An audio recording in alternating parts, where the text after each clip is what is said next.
donc, la liste chouchou. Fait que, dans le fond, pour être chouchou, faut qu'il soit facile à nettoyer, faut que ça prenne pas trop de volume, faut pas qu'il y ait de prédateurs, faut pas qu'il soit exigeante en eau. Notre expérience aussi, là, l'expérience avec ça, comment on la sème, s'il faut absolument semer en rangée très précis, puis la valeur nutritive. Fait que si tu as tout gagné, ben là tu deviens mon chouchou, notre chouchou. Fait que on va y aller quand même assez rapidement. Là. Ouais. Fait que la lentille, pourquoi qu'elle n'est pas notre chouchou? Tu peux-tu nous expliquer ça? Ouais, ben, la lentille c'était très facile à produire, facile à entretenir aussi. Pas vraiment de prédateurs, mais c'est à l'étape de nettoyer. On va en parler tantôt là, des étapes de nettoyage, mais il y a battre le grain, puis la lentille, c'est là le problème, là, c'est que c'est des capsules. L'autre affaire que j'ai pas nommé, c'est que c'est pas très productif aussi. C'est facile de faire une grosse planche, là, mais ça fait des petits plans à peu près sodo avec des cosses. Mais là, on va pas t'imaginer une cosse de pas mange-tout. C'est une miniature cosse avec une lentille dedans. Puis si t'es chanceux, ben il y en a deux. Puis là, puis ça, c'est encore pas si pire, on fait juste augmenter la grosseur de la culture, puis on arrive avec plein de lentilles. Sauf que là, au moment de la battre, ces petites cosses-là sont hyper rigides, puis sont vraiment difficiles. Nous autres, à date, là, la seule façon qu'on a trouvé, c'est à la main. Comme les radis un peu, hein. Ah, les radis, moi je trouve que ça va vraiment bien.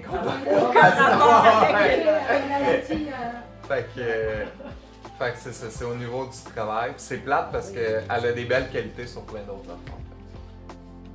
Puis c'est ça, si t'es chanceux, t'en as deux dans une petite cosse. T'en as souvent, la plupart, un. Mais il y en a aussi qui sont vides. Fait que tu fais tout ça puis tu dis, il y en a pas. Ouais. Donc, ouais, fait que ça c'est mon... Ça vient de chez toi? Ouais, c'est ça. Ça c'est ici.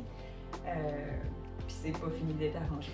C'est ça, fait que chouchou. Après ça, le quinoa.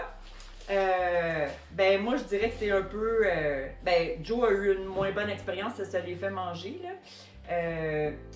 Facile à semer, c'est magnifique. Tu sais, ça monte haut, ça fait des beaux épis, c'est beau. Si j'avais venu en planter, ça ressemble vraiment au chou gras. Fait que au début, mon chum l'enlevait.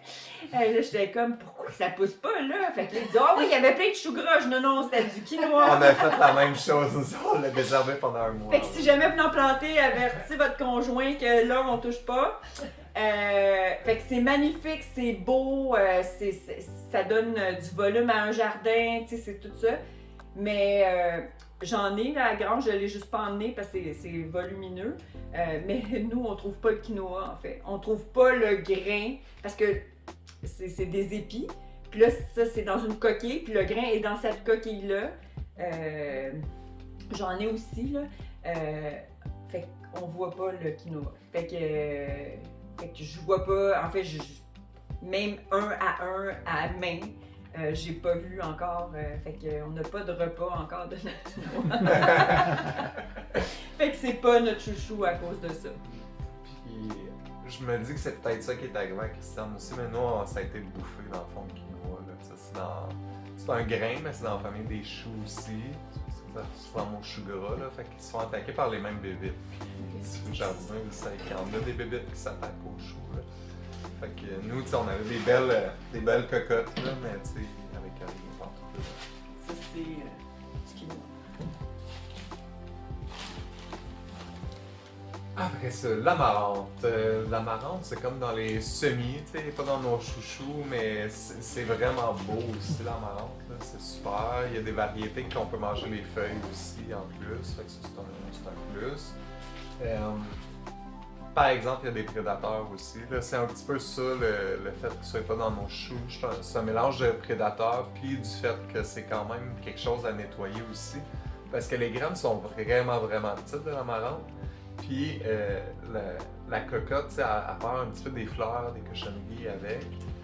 Fait que là, de faire le mix de tout ça, comme une lentille, une fois que c'est battu, c'est facile parce que ce qui l'entoure est super léger, puis la lentille est quand même lourde. Fait que venir séparer les deux, ça va quand même bien. Avec l'amarante, c'est un autre level, là, parce que c'est tellement fin que Mais c'est Comme le difficile à quinoa. nettoyer. Moi, je prêcherais un peu pour la marrante parce que je la réussis bien, puis je Oui. la récolte. Quand je récolte, je les mets sur des plateaux, je m'en occupe pas, je veux dire, je les laisse sécher, puis après je prends, je secoue, puis il tombe les graines. Ok. Je pleure. C'est sûr qu'avec les graines, il tombe un petit peu, comme tu dis, des résidus de fleurs, mais même si tu sèmes avec tes résidus de fleurs dedans, ça n'a aucun problème. Et j'en mange beaucoup, j'en consomme beaucoup. Donc avec quelques plants, l'été, là, quand je fais des salades, je vais toujours chercher des feuilles d'amarante parce que c'est Les feuilles. Mhm. Ouais. Ouais, c'est ça. Mais elles Ben- deviennent, tu sais, elles deviennent presque aussi hautes que moi, là, Ouais. les amarantes. C'est de toute beauté. Ça, on va en reparler tantôt, mais tu sais, c'est là où est-ce que on peut diviser, puis des fois dire, bon, ben, je vais récolter mes graines, mais pour ressemer, versus pour manger. Oui. Tu sais, il y a Non, des c'est choses forcément qui vont. changer aussi. Ouais.